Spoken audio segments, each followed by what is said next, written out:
Hello and welcome to Junkyard Studios. I bought a Webster head, actually two of them, a while ago. This has radio tone on the front. It's the same as Webster. It says on the back the model number that Webster produced and also Webster Electric.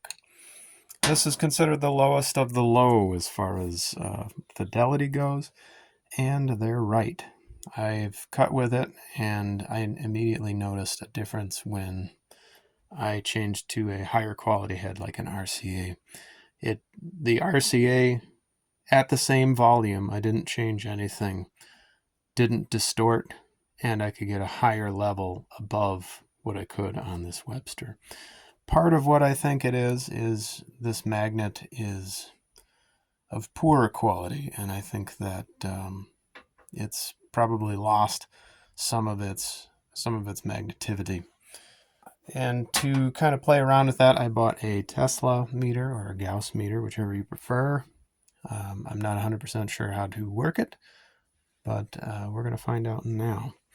I also got these neodymium magnets that I think are going to be about the same size. The neodymiums don't have to be in a horseshoe configuration like alnico or ferrite. Ferrite? No, it's ferrous.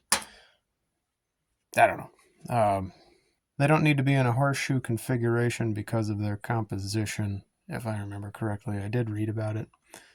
Couldn't really cite the specifics at this point, so that's going to be something that we're going to have to struggle with when we put these in here, because these are super strong and they're hard to keep in one place. We're going to have to figure some sort of way of holding them in place, because I think just sticking them to the back of the metal plate on this Webster is going to be a recipe for disaster. I want to measure this magnet as well, because I have a feeling this magnet is not very good anymore, or it wasn't good from the beginning. It does. Look at that. It has magnetivity, but I can very easily pull it off of that. Now if I take this neodymium, I'm opening the lid of the wash machine, my favorite workbench. So I want to take some measurements. Like I said, I'm not exactly sure what I'm doing here. I was able to actually get the neodymium magnets to rest into the head without doing much else. The cover won't fit on there with them in place. They're a little too fat. I do have smaller ones, but I'd rather run these and see how it goes. The cover being off isn't a big problem. Sometimes the covers actually create ringing from what I read. I don't know that I've necessarily experienced that. With this head, it never really got loud enough for me to know. So we're going to run it like this. I'm going to build a new platform for this head because my other two platforms that I built are currently loaded, and we're going to give this a run. I need to slow down and return back to the beginning of the video because it's kind of gotten out of hand. A lot of ideas coming around and things that tested wrong and all kinds of stuff. I had some consultation from another Lathe Trolls member, Soul Bear. He's a big help to me. He suggested that I close the magnetic circuit with the neodymiums. Even though they don't need to be in a horseshoe configuration, you do still need to close that magnetic gap. And it did work, but it sounded much better when you closed the magnetic gap. The other half of the problem was rubber dampening was completely destroyed where the stylus holder sits, and changing that to something that wasn't a rock really helped. And I've got some cut examples of that. That Gauss meter, I did some research on Gauss meters. That Gauss meter isn't very useful. I mean, it'll be fine for this because we're not looking for real precision results, but there's no zero tools with it and no real control when you're testing. So whatever numbers you get are kind of arbitrary, other than it says This magnet is stronger than that magnet, but for this video it'll be fine once I figure out the inner workings of it. It was cheap enough, but it wasn't as cheap as it should be for what it gives you, given that there's not really a lot of calibration and control in your measurements. So if you were going to do something with that Gauss meter that actually required precision results other than what we're doing today, I wouldn't suggest it. It was probably about 80 bucks, but a good one's about 300. So if you're just looking for numbers, like, yes, this magnet is stronger than that magnet, which you'd be able to find out from like the test I did, what it can pick up and how hard it holds on to whatever it picks up. If you were doing anything other than that, I wouldn't suggest it. I barely suggest it for what we're doing here. It was something I wanted just to kind of get a general idea. This is the platform I built for the Webster. We have cut with it. It sounds much better. I'm going to video taking my second Webster apart because it also needs the same modifications. This one went so well that it doesn't make any sense to keep the old magnets in there. Plus the dampening is rock solid in the other one. But I also want to demonstrate how to take these heads apart and how to get some better rubber dampening in there. Harness is a little too stiff for the radio tone. This is my second head. My first one's in trial runs and it's doing actually pretty well. So the first thing we're going to do is take out the stylus screw, and you're going to want some kind of retainer for all of these pieces because they are very tiny. Set them aside because I've already had some of the internal components hit the ground and experience what I call the one bounce theory. Anything that bounces off of the floor once, if you don't catch it on that first bounce, it opens a portal to a parallel dimension and you will never see it again. And these parts qualify for that. There's 2 attachment screws on the back here that I just took out, that you saw me take out, and that with the stylus screw gone, that'll allow you to slip the cover off. My other unit didn't come with this little shield, and to be honest with you, this magnet is so pathetic you probably don't even need it. The first thing I'm going to do, now that we've got the unit open, I want to take these out anyway. That's the input. They soldered the input and the coil onto the same tab. I like to bring in, because once I change this magnet, there's going to be enough room. I like to bring in the input into those square posts. It's all the same terminal, so that I don't have to worry about slipping with the soldering iron and ruining the coil. So we're going to take the input wire off first, very carefully. When they put this coil in, they wrap it around the post. You saw how that iron slipped. That could have easily broke our coil wire. Doesn't look like we've gotten unlucky yet. These coil wires are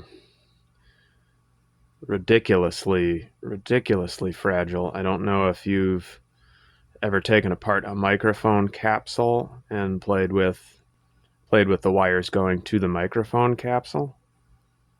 But this is the same concept. Those wires are so tiny. They're so small.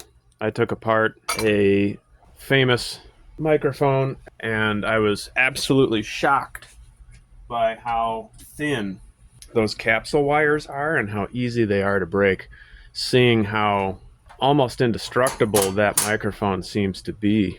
But it's the same thing here. This coil is very fragile. So the next thing I'm going to do, I'm going to pull this weak magnet out. Same thing with the other one. This is possibly the weakest magnet. A free fridge magnet would hold better. We'll set that aside. That'll make getting our wires out a little easier and hopefully not damaging our coil, because we don't want to damage the coil. See that wire just touched the coil. This gets very fragile. This I like to grab some kind of utensil. And that's part of the reason I don't want these wires to be so stiff. It's very easy to slip and ruin your coil, and that will not make you happy. And I'm going to grab the wires. Honestly, I could probably just chop that and get it out of the way. It's going to be easier.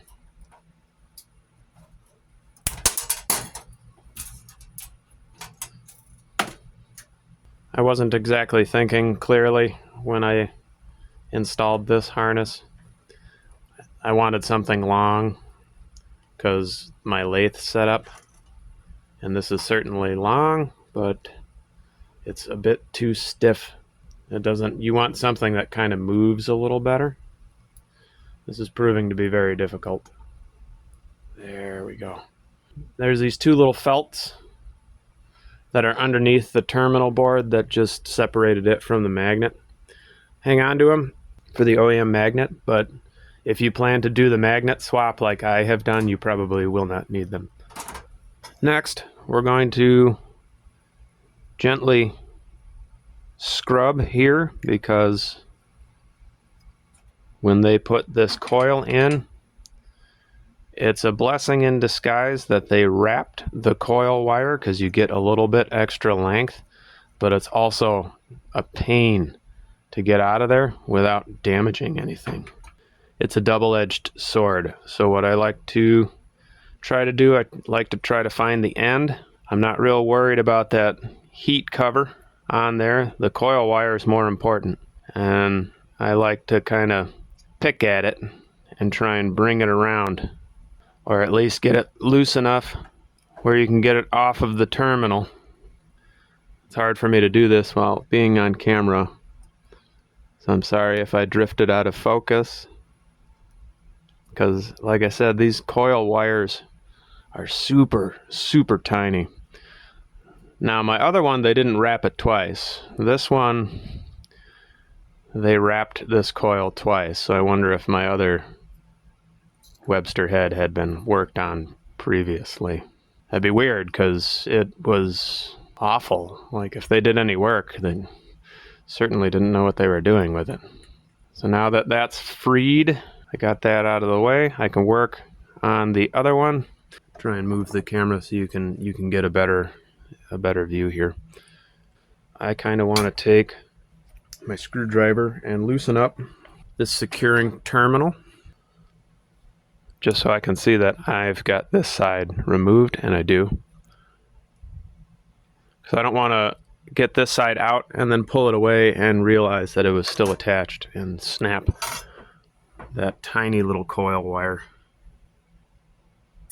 You can kind of see, maybe you can't because my camera won't focus very well, but oh, I think I burned myself. That'll happen when you're soldering. You'll get used to the smell of your own burnt flesh. So I can kind of see where the tip of this is coming out, and I'm trying to work that wire back.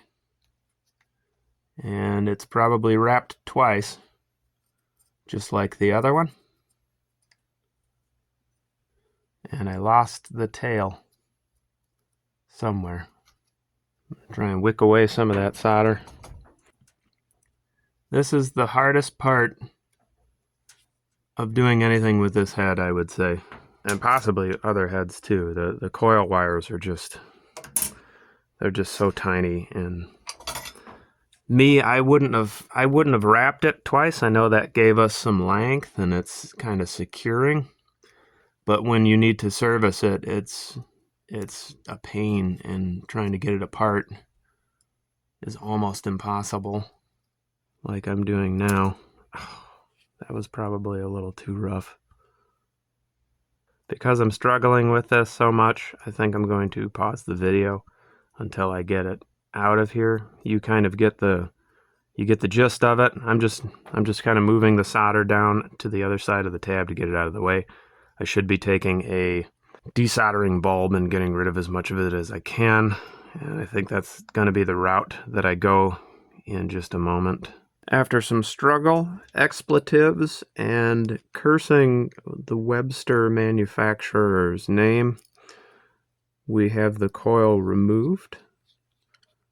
What they did is they wrapped somehow the winding that goes to the coil. I've just removed the turret board. We're going to stick that in the pot. They wrapped the wire that went from the coil to the turret board over the two wraps they did to secure it to the turret board. And that was pretty nerve-wracking because these wires are very fragile. We're going to take this. The next thing to do here is take these two. I'm going to get a bigger flat head for this because these have the most tension on them in the head. Everything else kind of came out pretty easy. These were pretty torqued down. This is another one of those times when you could slip with a screwdriver and screw up your coils. So you want to be very careful and undo those. You're going to take these apart. Hold on to the pull pieces. I've heard people describe this as like the motor or the battery. I don't know what that was. That's not cool. I'll retrieve that later. It's probably a washer. My other unit did not have those washers behind it. So my other unit was most certainly taken apart. For what reason, I don't know, because it didn't work well. So I'm going to take that screw out, put that into our little bucket. I'm going to remove this coil piece. And yes, it was a washer. It looks like, no, it's just a round of the day metal washer. Probably not necessary. There's the backing plate all stripped out. I'll throw that over here for now. From my understanding, these 4, 1, 2, 3, 4, those have to come out because they hold the stylus holder. This also has to come out because this is the adjustment plate. You can slide it back and forth with the stylus holder. And it looks like there's some sort of dampening coating or something on there that my other unit did not have. It was just brass. Again, I don't know why you would dampen that in any way. I guess we'll find out. And here is what you really need to pay attention to. This is where your rubber dampening is. You're going to want to remove these two. You want to remove these 2 screws and those 2 tabs. I'm going to do that again very carefully. This is the second point where it's got way too much torque. I don't know who at the Webster factory decided to secure these so well. I don't think they needed it. Another nerve-wracking screw to take apart. And these are tiny. They will, again, the 1 bounce rule applies. Do not let these out of your sight. Do not let them hit the floor.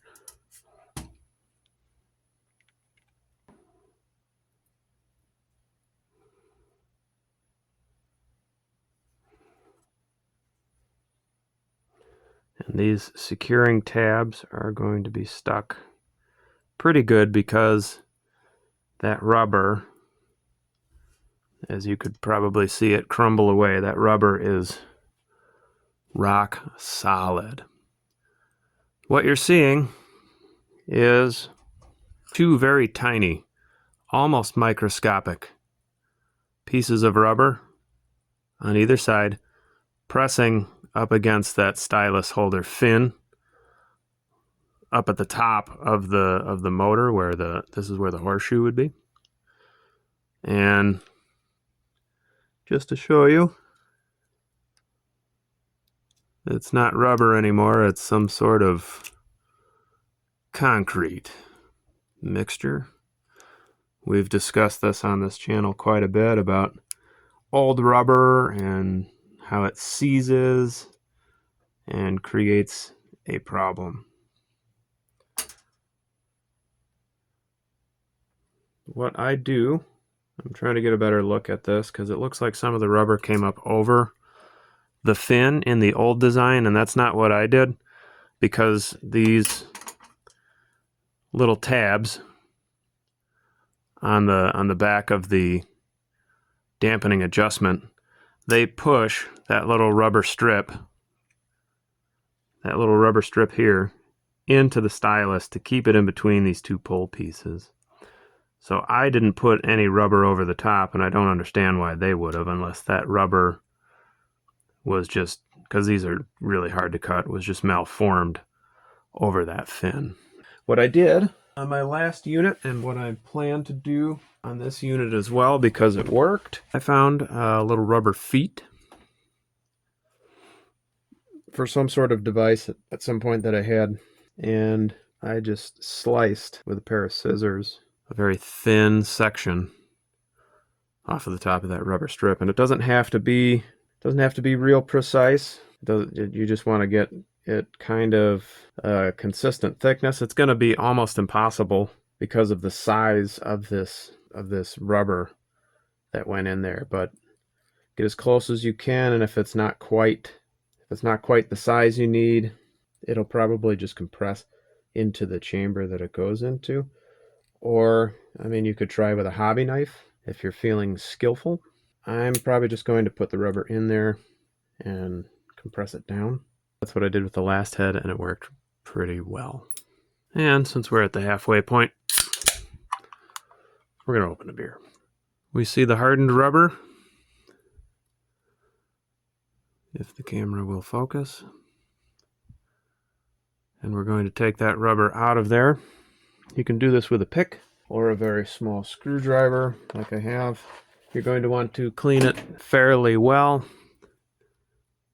Get all the material out of there so you can put your new material in.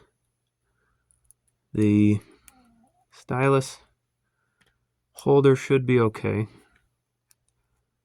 You don't want to bend it, so if you're putting a whole lot of force, like I am now, we should probably remove it, and that's going to require us to take these microscopic screws out. They're very easy to strip. Be very careful. Getting nervous with my little tabs. I'm going to throw those in as well. This is the third hardest part of taking this head apart, is just these really incredibly tiny screws holding the stylus holder there. And they were not created equal. They were not made with a whole lot of care, so they can strip out easy, and they're hard to get undone. This one in particular, that is the worst flathead slot I've seen in quite some time, and we're going to have a time getting that back in there. I have fixed those in the past by taking a multi-tool, and I've re-slotted the flat with a cut blade, and I was able to use it better. These are very tiny, so I don't know how well that's going to work. When you do this, you're going to want to find a screwdriver that fits very tight. Like I said, these screws are not, ooh, almost lost it. These screws are not made very well. We have two of them that are going to be very difficult to remove and replace. The second head that I did, these screws were in much better shape. These are really bad. There we go. Now it's moving. That was not fun either. All right, with those removed, we want to take this piece out. These are also probably torqued pretty good. And I'm just kind of letting these fall into the palm of my hand, which is sort of dangerous. Maybe take them down to the last thread and then unscrew them by hand from there. It's probably safer. These are terrible. Probably gonna have to do this off camera.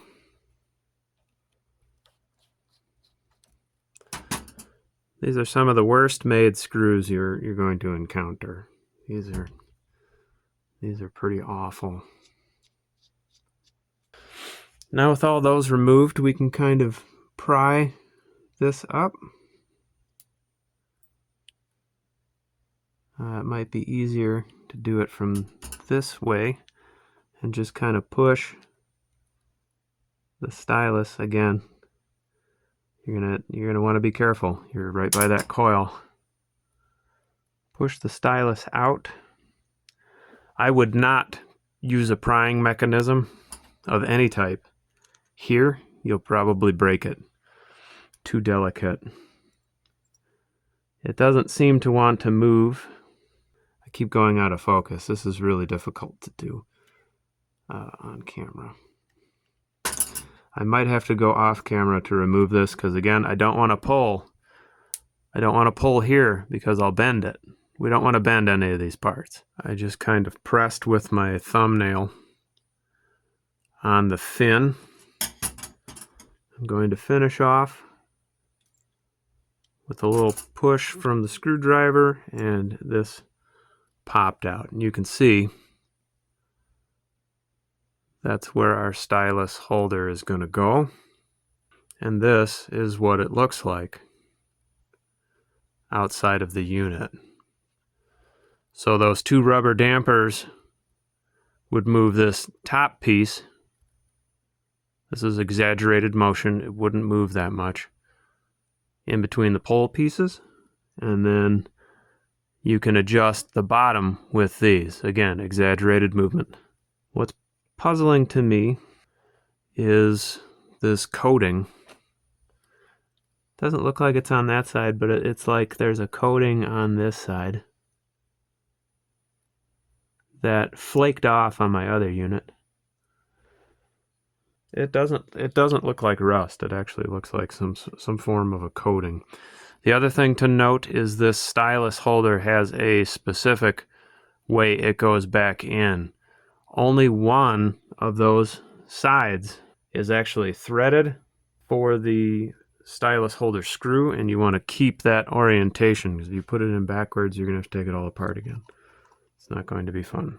Now that that's out of the way, we can get in with our screwdriver a little easier and not worry too much about breaking stuff, and get more leverage to get all that material out of there.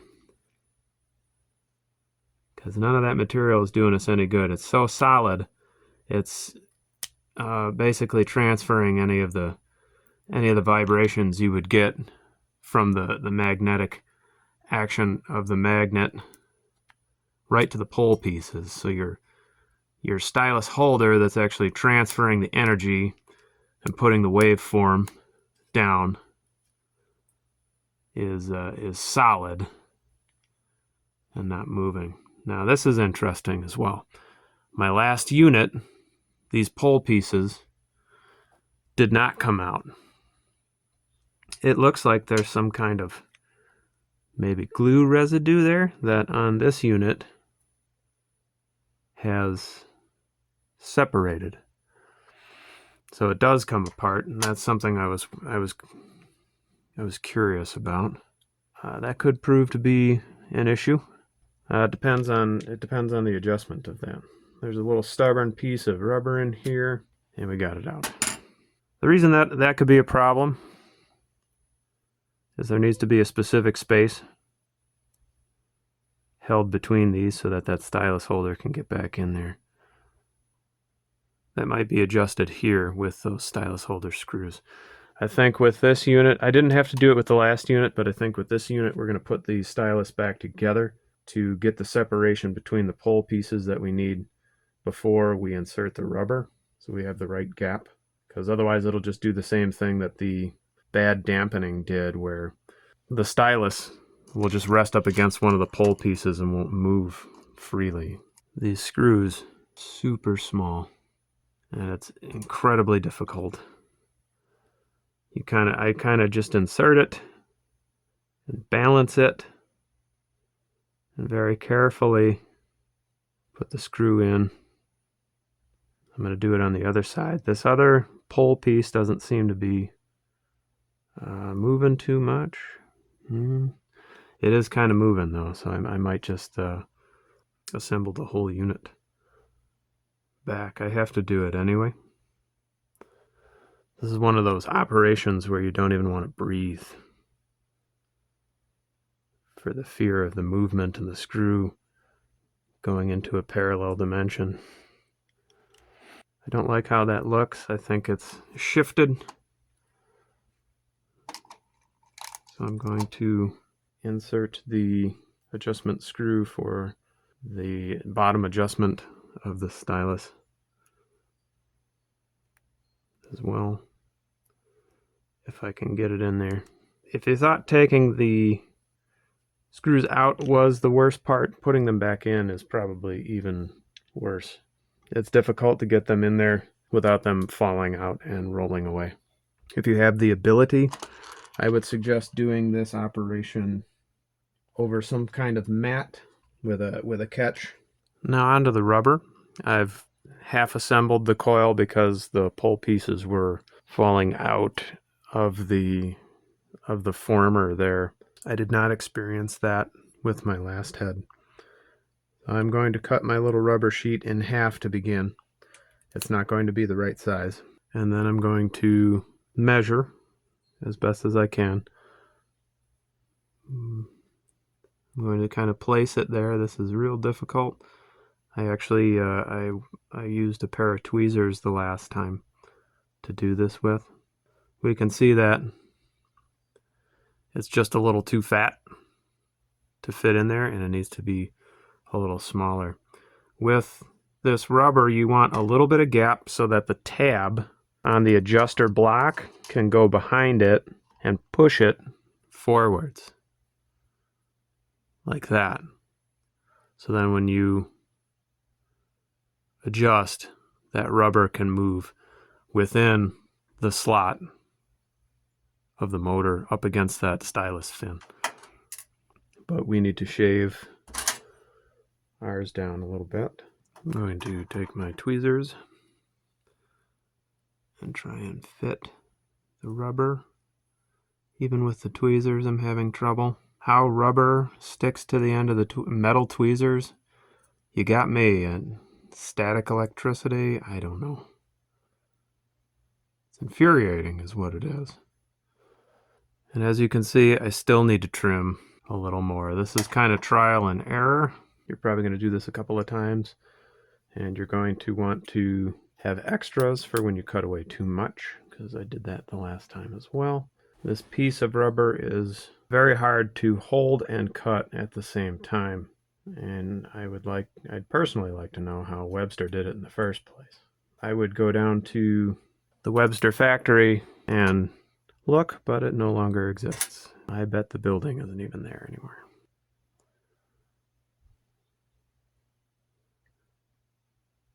Now we got it to fit.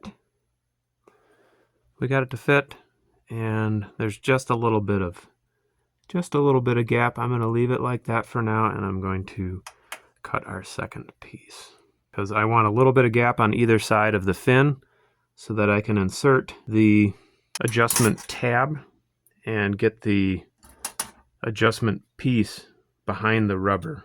If it compresses, I think it compressed on my last one and didn't actually get behind the rubber. It's probably still fine as long as it keeps that fin in between those two pole pieces.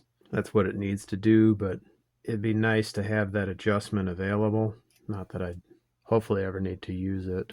if you wanted to adjust it, you would have to take the whole thing apart again. There's no way you're going to get around it. I just kind of press it in with my thumb, and it's turning in the slot. We're still just a little too big. It's getting very difficult to cut.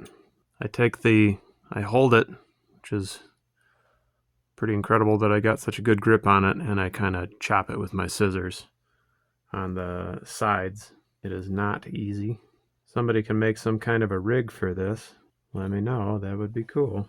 I don't know how often I'm going to be doing this, so I don't think I'm going to invest that kind of time. And like I said, I think I've cut too much away. I'm going to start over. You get the idea. You don't have to see me fail 2, 3 times before I get it. And then I'll show you installing the tabs. Not perfect, but that's probably going to be close enough. So this is how I'm going to do it. I'm going to slide the tab up, pressing up against the rubber with a little bit of downward force, and completely miss. Yeah, that'll do. There we go. Now I've got it in place and I'm holding it on this end so I can get the screw in. You want to be very careful, again, with these attachment screws. They're very fragile. Now that we have those in place, you can see in my pull pieces, if it would focus, I'm kind of lopsided to one side, so I have to adjust with this and the rubber, and that's going to be difficult to show on camera, but to get that thin in between the pull pieces, you're going to move these back and forth. And I experimented with kind of moving these around, but I didn't really get a whole lot of good results. I'm again going to go off camera doing that, and that's just, again, you're pushing your rubber damper on either side to get it as best as you can in the center, and then reassembling the unit. Now on the other unit that I used, I had these magnets, and they don't really fit. They hang off the side and they won't allow you to put the cover on. I have the smaller size that I bought first, and they fit, and they might let you put the cover on, but I'm wondering if they don't have the same amount of power. So I think with this one, because yeah, as you can see, there's some power there, I suppose, but not like this one. There's some real pull on that. Anyway, off camera, as you can see, I got it as close to the center as I could. It took getting that tab in there and pushing this forward and tightening down the adjustments and playing with it, and you got to really be patient. If you're not a patient person, this process is probably going to annoy you quite a bit. So now we're going to rebuild it. I'm questioning whether I use the smaller magnets or not. I don't like that there's not as much pull as those. Anything's better than what was in there. But I got a really good sound that I liked out of the bigger magnets, and I think that had a lot to do with their power, their mass as well. These little magnets seem to have more pull when they're not stacked like this, where they're side by side. Maybe that'd be worth it. There's a lot of gap in there. Maybe we'll try that. But on the other unit, I used the larger magnets. They stick out of the case, so you can't get the lid back on like that. But the sound was so good, I don't know that I really care to change it. The only other thing I thought I could do is something like this with a shim, but I don't like that it's not right up against the pull piece. So there's still some work to do there, some experimenting, but that's how you put the rubber dampening in there. All right, I'm going to show you the last part of the process, and then I'm going to show you the embossing discs that I did. I have an example of the before and after. When you're putting this battery back together, or motor, or whatever you want to call it, I got my other one started with the washer underneath, and then I'm going to lift this and kind of maneuver that other washer into place and have my screw ready and line it up.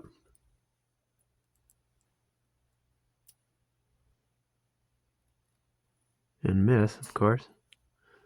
Now I'm going to take my screwdriver and kind of push it into place.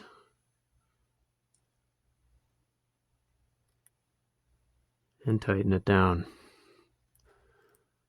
It's a little difficult to do, but it can be done. I also broke the coil wire in the exact same way I did on the other one when I was fixing it. I still should have enough length to secure the coil, but that's what I've been stressing about for this whole video, and that's why I've been stressing about it, is these coil wires are very, very brittle.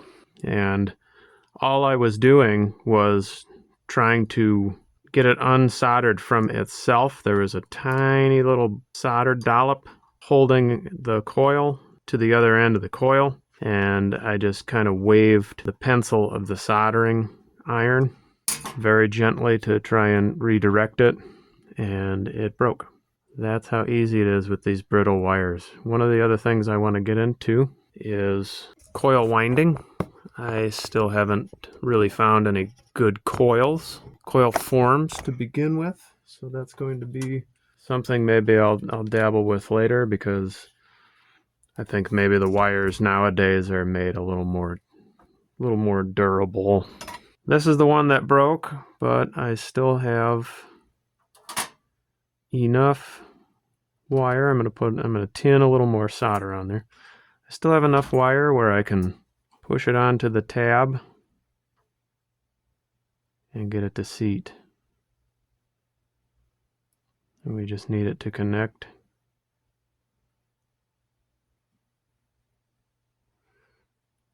Like that. And that's another reason I stressed putting the input wires into the top and not with the coil wires. That's so that when you go to take these apart again, or something happens, you don't have to worry about breaking the coil wires. What I'm going to do, I'm going to solder before I even try to wrap the other one, because I was able to save that one for the most part. Before I even try and wrap it, I'm going to solder it to the tab and then try and wrap it, because this is so fragile. There's also a whole lot of this heat wrap around the wire, and it's getting in the way of actually soldering. It's even taking that little wrap off is enough to break that wire. It's so brittle. You could, if these were missing, or if you wanted to, which I probably should with this one, you can just use, because it's turned to dust, you can just use some heat shrink. My theory behind the heat shrink is that before that melted, if you got it hot enough to melt it, you would probably melt your coil too. So your heat shrink isn't the least of your worries there.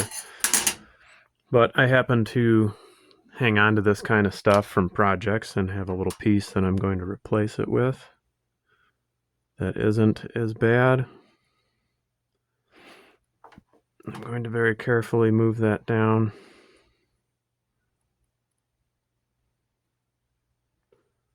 And now I'm going to solder it.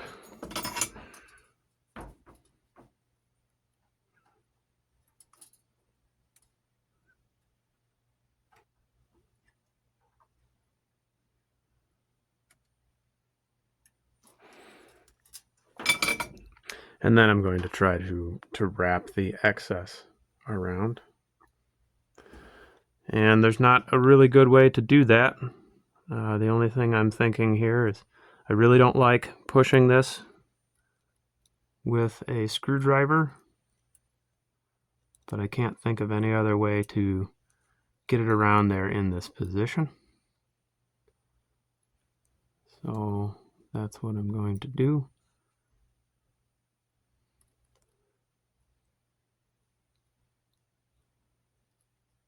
And I'm not going to do what they did and wrap it real tight and solder the whole thing. I have my connection point already where I soldered it before I wrapped it. So the rest of the wrap I'm just going to kind of tack down in case I ever have to take this apart. Hopefully I don't.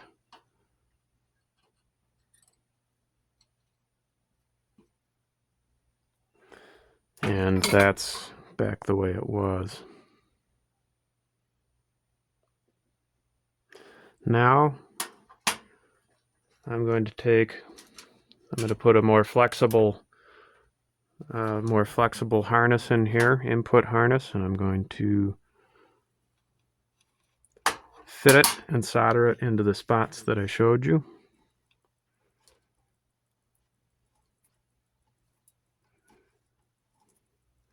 I'm going to put a little bit of a bend. This is just regular, probably speaker wire from like it's actually commercial install stuff, but it's no different than consumer grade speaker wire. I'm going to put it in to those holes in the turret board that I was talking about earlier, away from the coil. Again, this is for future, so that when we have to, if we have to do anything with it, we won't have to get close to the coil like we did the last time.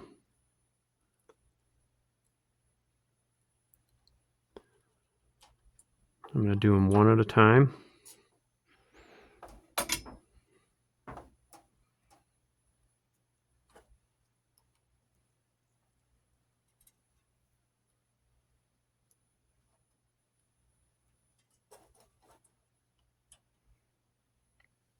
This turret board isn't liking this new solder very well.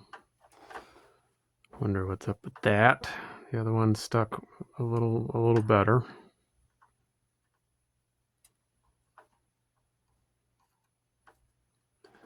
That should be good enough connection. And this coil broke in exactly the same fashion as the other one. All I did was I took what was left and I got it to fit onto the tab. And in the examples I'm going to show you, you'll hear that the coil works. There's enough connection there that it drives the stylus. All right.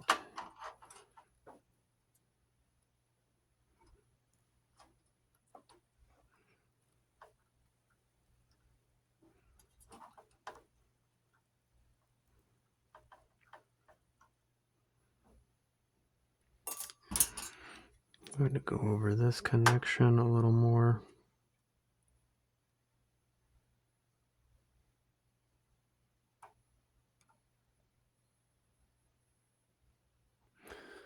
There. And that's basically it. We just put the magnet back in. We're not putting the weak OEM magnet. We're going to go with I'm probably going to experiment with this one and use the smaller neodymium magnets and see what kind of response I get. If I get a better response or a similar response to the bigger magnets that I used the last time, I might use these smaller ones because they fit under the cover. See, I don't like the way they're fitting either. The larger ones, they just kind of slid in there. I don't think I'm going to use the smaller ones. They move around too much, and I don't like how close they are to the coil wires. It wouldn't take much for disaster to happen. So I don't think I'm going to experiment with that. These larger magnets, they sit where they need to sit, and they don't go near the coil. And I enjoy that a lot more. So I'm going to put that back together. One last thing that I should probably go over before we go over the examples. The way I closed the magnetic gap is I took the eyepieces from a transformer that I had disassembled earlier for a project that never really came to fruition, and I just cut them in half. Basically, I took the piece that's left over in the middle out as well. I took 2 eye sections that left me with 4 pieces to close the magnetic gap.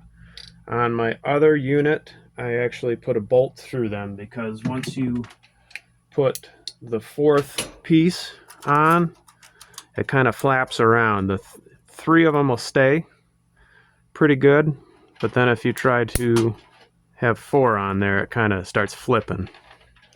It's okay for now. I'm not going to do that with this one. I'm probably going to run it at a later date, so I'm going to leave that the way it is, and then let's get to the samples. All right, so I've changed the needle on my record player to an experimental one that's kind of worn out. I did that because I'm using a lot of weird cleaning materials and things like that on my discs, and I don't want to ruin the needle that I use to listen to on a regular basis. So this blank, I've been marking them. This one is, I used heat, and it was the old magnet on the Webster that wasn't refurbished yet, the old dampening. You can barely hear anything on it.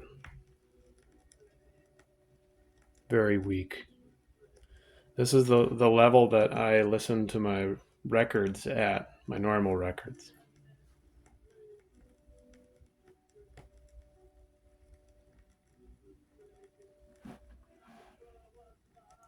It gets kind of better towards the center, but it's still quiet. The whole disc is like that. It's not very good. No, you can't really hear the stuff going on in the background of the song either. So that was the old magnet and the bad dampening.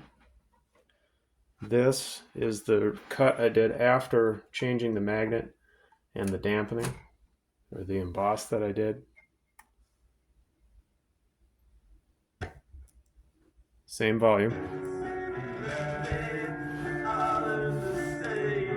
And that's with the closed magnetic gap.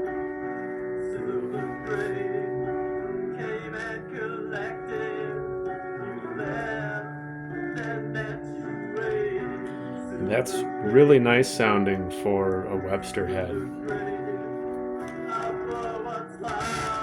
It's still not great, but that's probably more to do with my ability as a cutter at this point.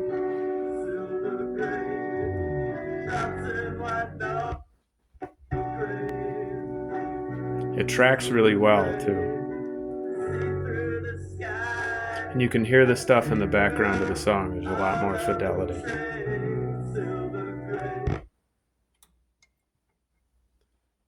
I'm going to say that that's a success. I'm going to wrap up this video. It went a little further than we normally do, but there's a lot of information to cram into this one. So thanks for watching. I hope that you got something out of this video. Like and subscribe, and I'll continue to make more.